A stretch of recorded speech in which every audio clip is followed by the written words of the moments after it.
Buenas tardes. Gracias a la Comisión de Donas Advocatas, a las feministas autoconvocadas de Barcelona y a la Iniciativa Mesoamericana de Defensoras por este espacio para compartir. Soy Ana Margarita Vigil, abogada, política y activista nicaragüense. Por denunciar violaciones a derechos humanos y demandar justicia y democracia en Nicaragua, fui detenida ilegalmente y sin orden de arresto, como Marina decía, el 13 de junio de 2021 junto a mi pareja. Por esa fecha también fueron encarceladas mis sobrinas y varias amigas y amigos queridos. Pasé 606 días en aislamiento en solitario, sin derecho a hablar o leer, con escaso acceso a sol y poquísimas visitas familiares. Me han pedido contar algo de mi historia y de la historia de las otras mujeres que, como yo, han sufrido prisión arbitraria, cárcel y destierro. Espero en estos 20 minutos poder trasladarles una parte de lo que hemos tenido que vivir, de nuestra experiencia, para que sepan de viva voz lo que vivimos en Nicaragua. No quiero iniciar sin antes tener presentes a esas personas que Alexandra mencionaba, a las más de 45 personas que siguen presas por razones políticas en Nicaragua, y de manera particular a las 6 mujeres, Marta Candelaria, Anielka, Brenda, Hazel y Olesia, mi amiga, detenida por segunda vez el pasado mes de abril, después de haber sufrido prisión un año entero, entre el 2018 y el 2019. También quiero tener presentes a las 57 o más personas, como decía Alexandra, 22 de ellas mujeres, que masivamente de noche y a través de juicios sumarios fueron judicializadas el 3 de mayo, obligadas a presentarse diariamente a firmar en los juzgados y en las estaciones de policía, y a veces tener que hacer eso diario, no en sus localidades, sino que tener que viajar a Managua, hacerlo diariamente, y estar presentes a las 8 de la mañana en punto en los juzgados, teniendo que recorrer largas distancias, perdiendo sus trabajos. Y recordar, por supuesto, a las abogadas y abogados defensores que, como Alexandra aquí presente, trabajan con las uñas, sufriendo asedio permanentemente y amenazas contra ellas y sus familias. De manera particular a la doctora Yunarquis Martínez, por lo que comentaba Alexandra antes, una extraordinaria defensora de presos y presos políticos a quien la justicia orteguista suspendió de manera definitiva hace unos días, que fue, por cierto, la primera abogada de personas presas políticas que yo conocí en el portón del antiguo Chipote, allá en 2018, cuando el terror nos embargaba. El día de mi detención sabía que iban a llegar por mí. Ya el régimen había iniciado una oleada de detenciones a candidatos, a candidatas y al liderazgo opositor en el contexto de las elecciones nacionales del 2021 en Nicaragua.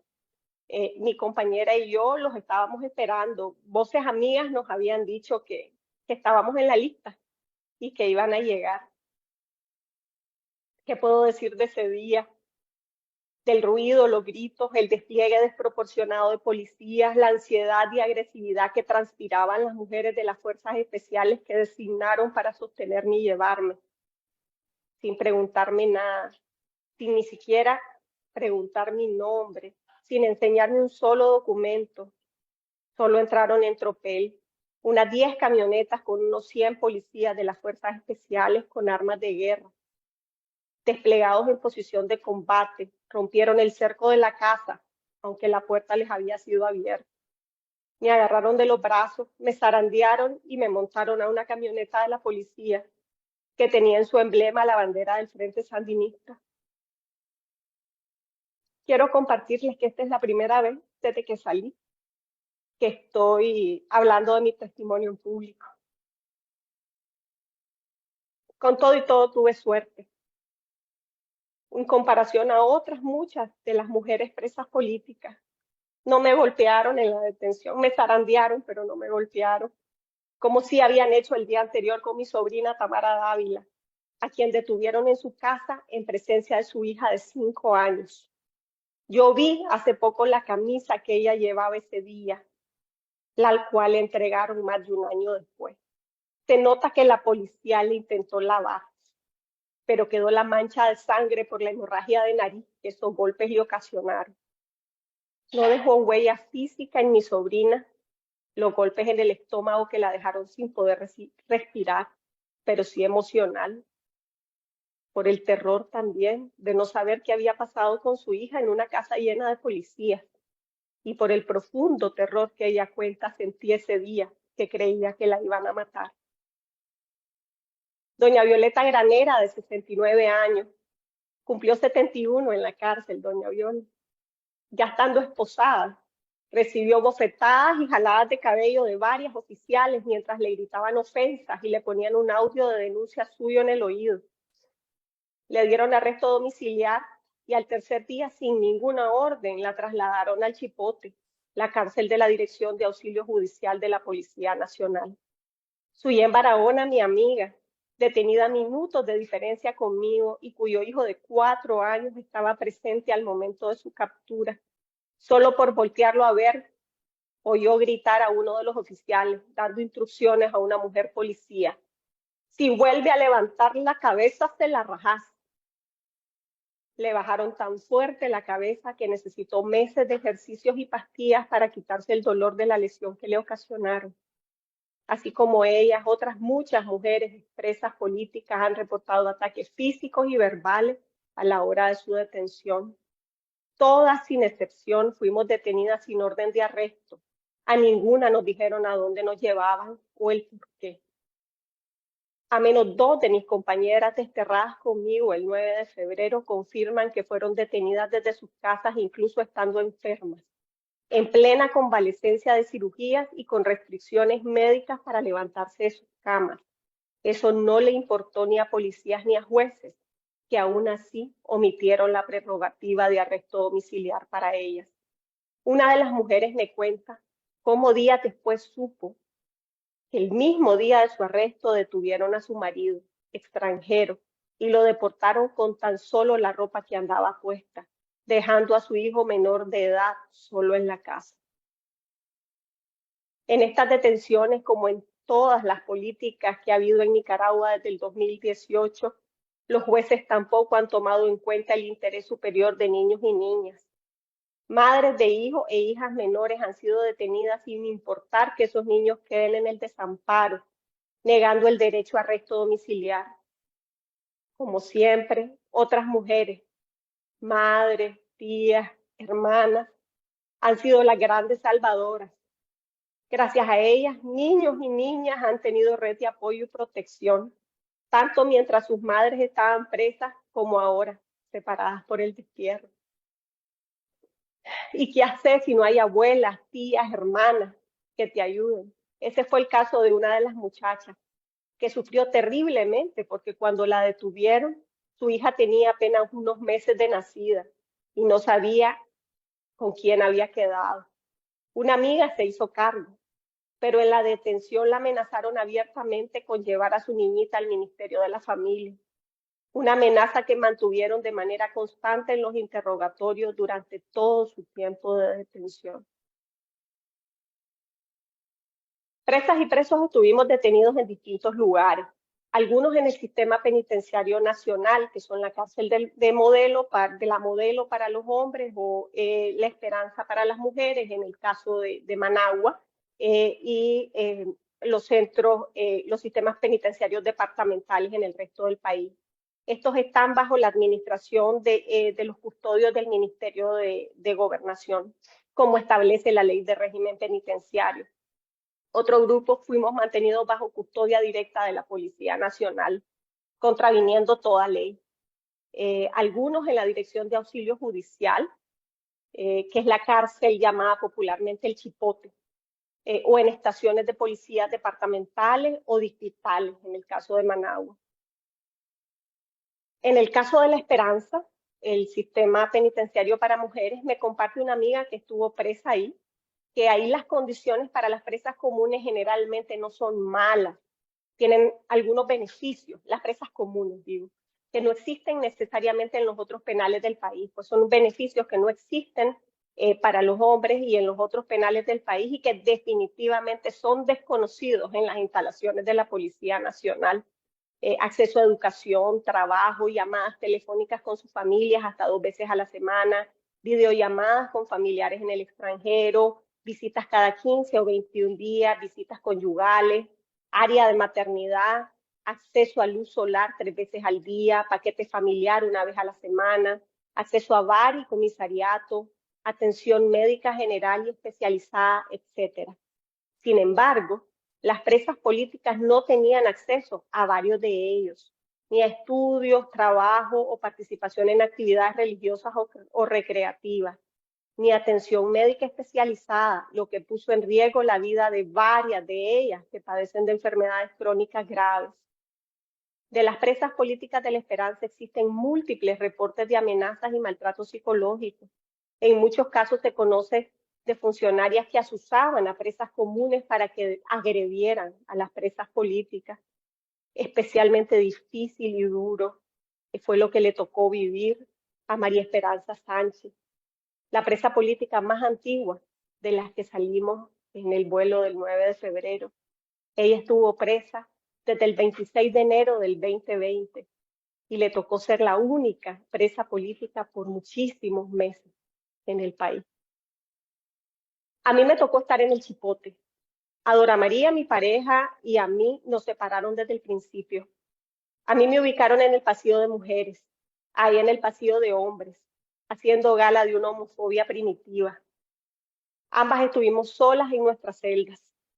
No volvimos a hablar o tocarnos hasta 606 días después, el 9 de febrero. Ya las dos juntas en el avión en el que nos desterraban hacia Estados Unidos. También estaban solas en sus celdas Suyen Barahona y Tamara Dávila. Nosotras 4 fuimos las únicas personas en el Chipote que pasamos toda nuestra estadía ahí solas, en confinamiento en solitario. Coincide que las 4 somos todas mujeres del mismo partido político, UNAMOS. De manera particular, Tamara, además de estar en confinamiento solitario, pasó más de 1 año en una celda con puerta internada. Al menos las otras tuvimos celda con barrotes. Esos barrotes que al inicio me asfixiaban y que aprendí a apreciar porque a través de ellos veía el mundo a mi alrededor. Las personas detenidas de la oleada de junio-julio del 2021 y encarceladas en el Chipote sufrimos incomunicación, absoluta prohibición de socializar con otras personas fuera de quienes estaban en la misma celda, privación de luz solar, prohibición de material de lectura y escritura y de cualquier tipo de medios de recreación y del ejercicio de la fe religiosa, restricción de alimentos e incesantes interrogatorios, inclusive después de ser condenadas. Las visitas con nuestra familia fueron escasas, sin fechas establecidas y por lo tanto sin saber cuándo ni a qué horas las volveríamos a ver. Prohibición absoluta de visitas con hijos o hijas menores y 0 visitas conyugales. Todo en contravención con la ley de régimen penitenciario nacional. Solamente pudimos hablar con nuestros defensores 2 minutos previo a la acusación, previo a las audiencias de juicio. No conocimos nuestra acusación hasta que estábamos en el juicio. Nunca tuvimos a la vista nuestro expediente ni las pruebas de los delitos que nos acusaron. Los juicios fueron procedimientos sumarios en los que los abogados y abogadas defensoras estaban absolutamente imposibilitados de ejercer su trabajo por la complicidad de los jueces y juezas y la agresión del régimen. Las condiciones de prisión en las estaciones policiales, posiblemente, estoy segura, fueron las peores de todas. A las restricciones del Chipote se junta la precariedad de las instalaciones, incluso ausencia de servicios sanitarios para quienes estuvieron presas en esas estaciones, fuera y dentro de Managua. Le digo, las estaciones departamentales y las estaciones distritales. La más famosa en este periodo, la estación del Distrito 3 de Managua, que también venían mujeres en el vuelo de la estación departamental de Carazo y de Pío San Juan. Me cuenta una compañera que estaba recién salida de una cirugía cuando la detuvieron y llevaron a un distrito de la policía. Iba con una operación de 40 puntadas que se abrió cuando intenté agacharme para defecar en el hoyo. Me llevaron al médico que dijo que debía mandarme al hospital. No lo hicieron. Solo le pidieron a mi mamá material de curación y debía curarme sola. El dolor era enorme, pero más me dolía no poder ver a mi hijo. Varias de las mujeres que salimos el 9 de febrero habíamos tenido detenciones previas, algunas largas, de varios meses o un año, y otras como yo, solo de un día u horas. Una compañera que había estado presa 2 veces anteriormente me contó las atrocidades que en esas ocasiones tuvo que sufrir. Golpes con el mango del fusil AK y privación de alimentos en su primera detención. Y para su segunda detención en el 2019, estando presa en una estación de policía, fue amenazada de muerte con el AK en la cabeza, amarrada de manos y pies, boca abajo, y uno de los torturadores le introdujo su dedo mayor en la vagina. Ella me lo contó hace unos días, precisamente a propósito de este espacio que yo iba a tener, y me dijo: quiero en esta ocasión que vos seas mi voz. Estoy cumpliendo.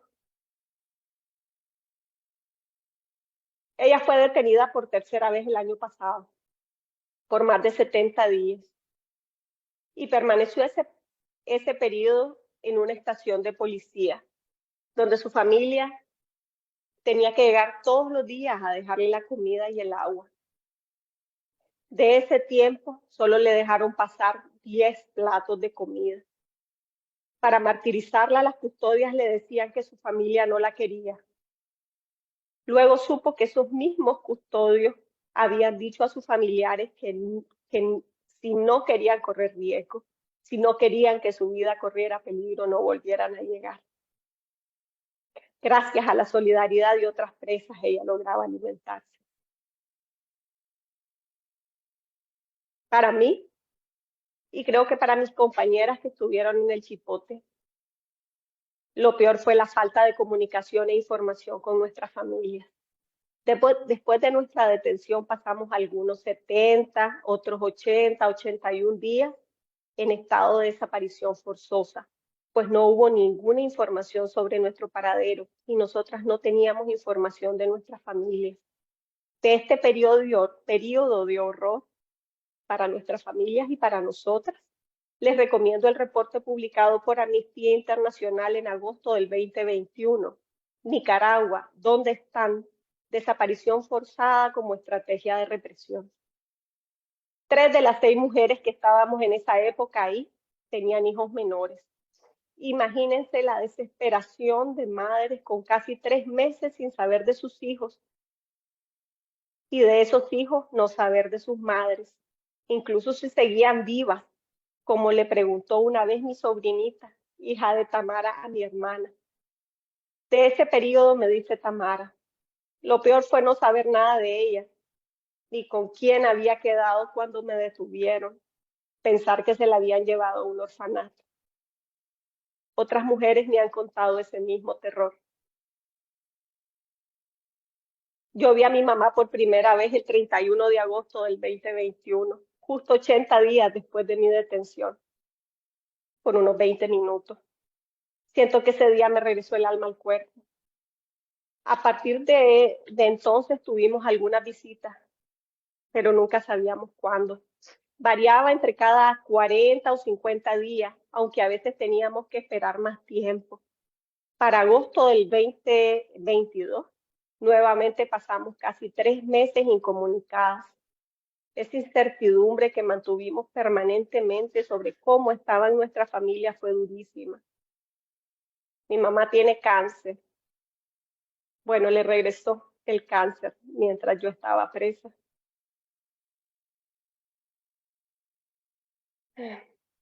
En una de las visitas mi hermana llegó sola.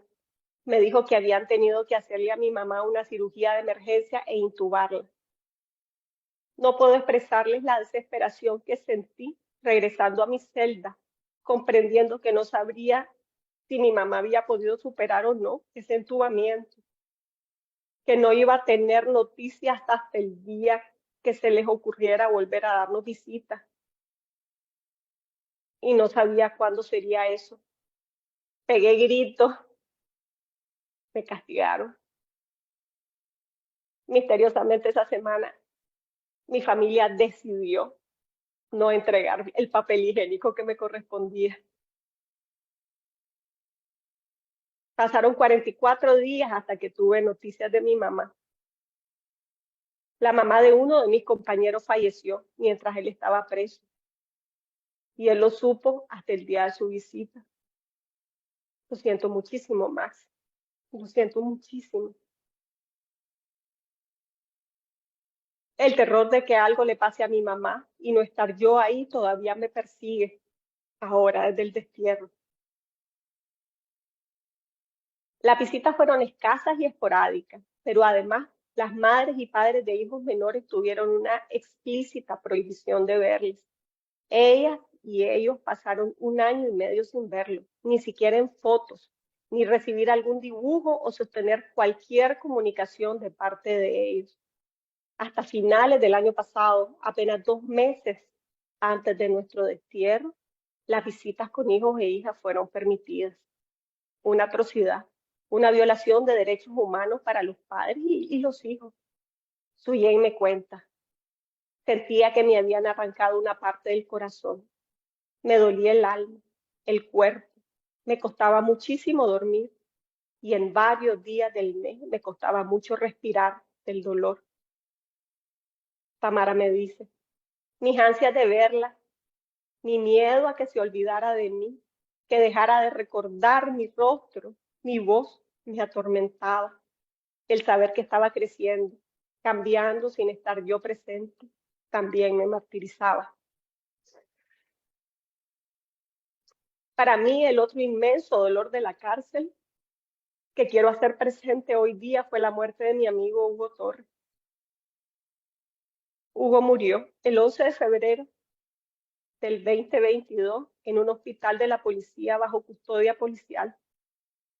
Queda pendiente para cuando recuperemos la democracia en Nicaragua una investigación que explique qué fue exactamente lo que pasó.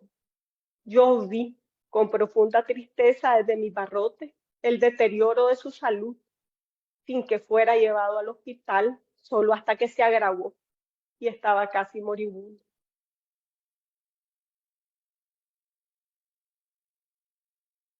No solo nosotras sufrimos, también nuestras familias. Ser responsable de un preso o una presa política en Nicaragua requiere de mucho valor.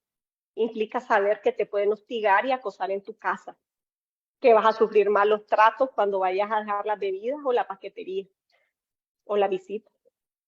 Me cuenta una compañera que estuvo presa en La Esperanza que a su hija embarazada le requisaban siempre y hacían que se levantara la camisa para comprobar que la barriga era real. Otra compañera presa en el Chipote me comentó que a su mamá de 78 años la desnudaron en una visita y la hicieron hacer sentadillas, lo cual sucedió varias veces con otros familiares. Esta ha sido también una denuncia de mujeres, familiares de presas y presos políticos en La Esperanza y en La Modelo.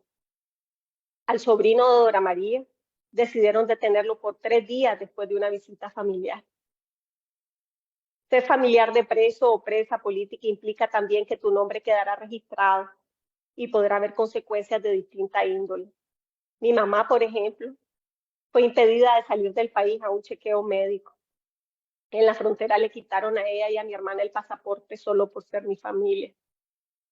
Aunque ella va todos los meses a preguntar cómo está la gestión y solicitarlo, esos pasaportes siguen sin ser regresados. Lo mismo pasa con otras muchas familias de personas presas y presos políticos en Nicaragua. Otras familias han tenido que sufrir acoso y asedio en sus casas y han tenido que exiliarse porque son sujetos de amenazas y hostigamientos permanentes.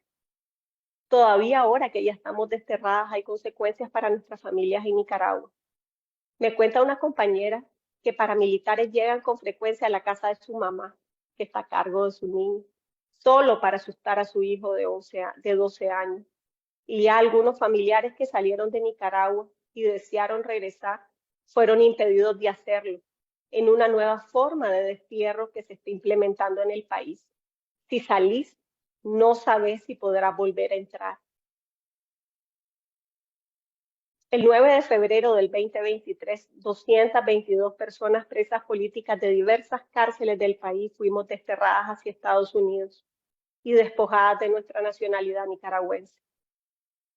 Al día siguiente de nuestro destierro, el régimen procedió a borrarnos del registro civil de las personas. A las personas jubiladas se les han suspendido sus pensiones, nos han congelado nuestras cuentas bancarias, propiedades y algunos ya han sufrido confiscación de sus bienes. Han borrado nuestros registros académicos. Se contabiliza que al menos 72 de las 222 personas tienen hijos o hijas menores de edad. Las implicaciones para ellos y ellas son enormes. A muchos se les ha negado partidas de nacimiento o pasaportes por no aparecer los nombres de sus padres o madres que han sido borrados. Esto ha dificultado muchísimo los trámites de reunificación familiar. A 3 meses de haber sido desterrados, solo unos cuantos han logrado el reencuentro con sus familias. Aunque tenemos un estatus legal en Estados Unidos válido hasta el febrero del 2025, legalmente estamos en situación de apátridas y no contamos con un documento internacional de viaje. Gracias a la solidaridad internacional, España y distintos países latinoamericanos nos han ofrecido su nacionalidad, un acto de tremenda solidaridad, pero que todavía no ha logrado materializarse en ninguno de los 222 que hemos aplicado. Hace unas horas hemos tenido la información que el Consejo de Ministros de Estado español ha aprobado la ciudadanía española por carta de nacionalización a un grupo de personas que hemos sido convertidas en apátridas por la represión del régimen Ortega Murillo. Agradezco al gobierno español y al pueblo español, a ustedes, por esa solidaridad tan relevante y oportuna para nosotras. La cárcel nos dejó secuelas a nosotras y también a nuestras familias. Y el destierro también. Muchas sufrimos problemas de sueño, ansiedad, angustia, problemas musculares o gastrointestinales, baja de peso, enfermedades de la piel, deterioro de la vista por la falta de luz, o de los oídos por las infecciones contraídas,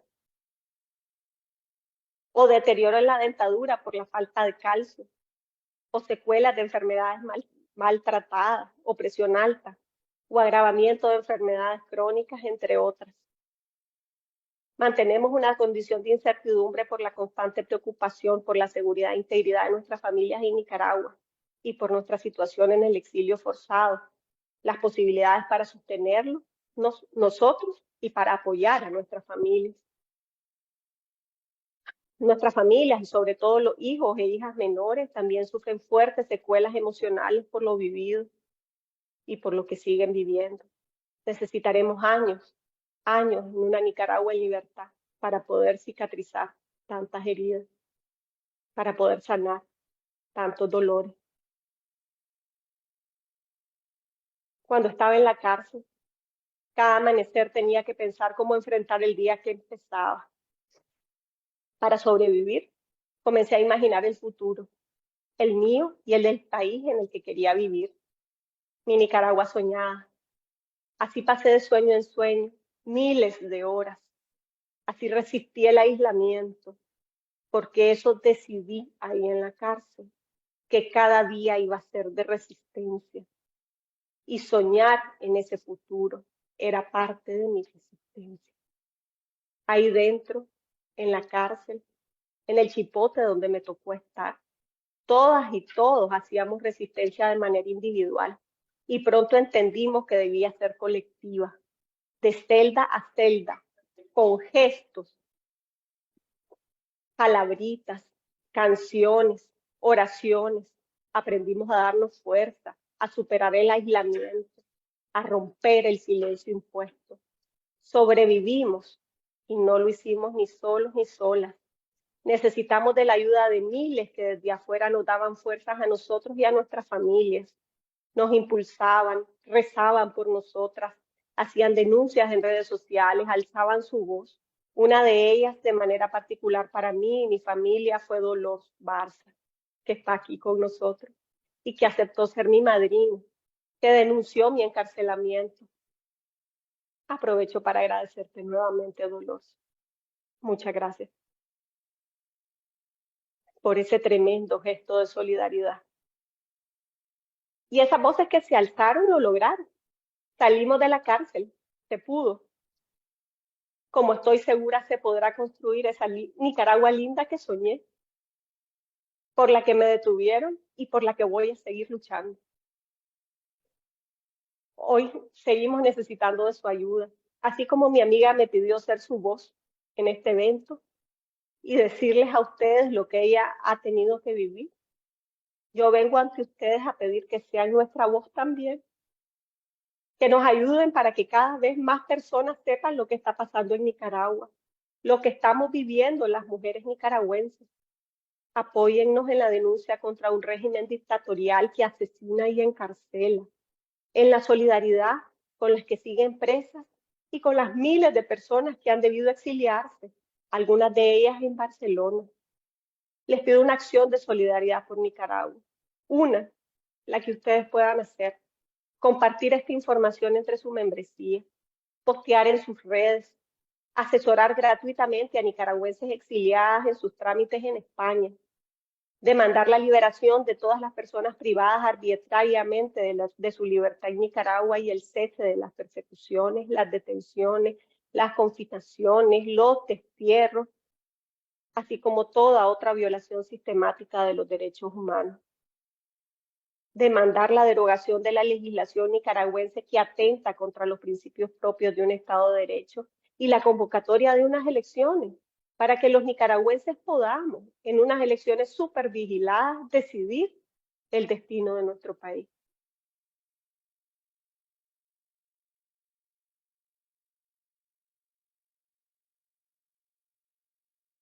Eso mismo ha sido demandado por la Junta de Portavoces del Parlamento de Cataluña, cosa que agradezco tremendamente. Les pido también apoyar el llamado del Grupo de Expertos en Derechos Humanos sobre Nicaragua a la justicia internacional para que se inicien procesos penales contra los responsables nicaragüenses de crímenes de lesa humanidad desde la jurisdicción de cada país. Y España podría ser uno de ellos. Pedir al gobierno de Cataluña, al gobierno español, a la Unión Europea, que faciliten las condiciones que haga posible un cambio democrático en Nicaragua y que acojan a las personas perseguidas por la dictadura nicaragüense. Cualquier acción, por pequeña que les parezca, cualquier acción que mantenga viva la esperanza, que mantenga en la agenda y en la calle la denuncia ante los atropellos a nuestros derechos humanos es vital. Lo que esté en sus manos suma e importa. Solo les pido que no nos dejen solas en esta lucha, que sigan acompañándonos como lo hicieron cuando estábamos presas. Muchas gracias por este espacio. Muchas gracias de corazón por el interés por Nicaragua. Muchas gracias por su solidaridad.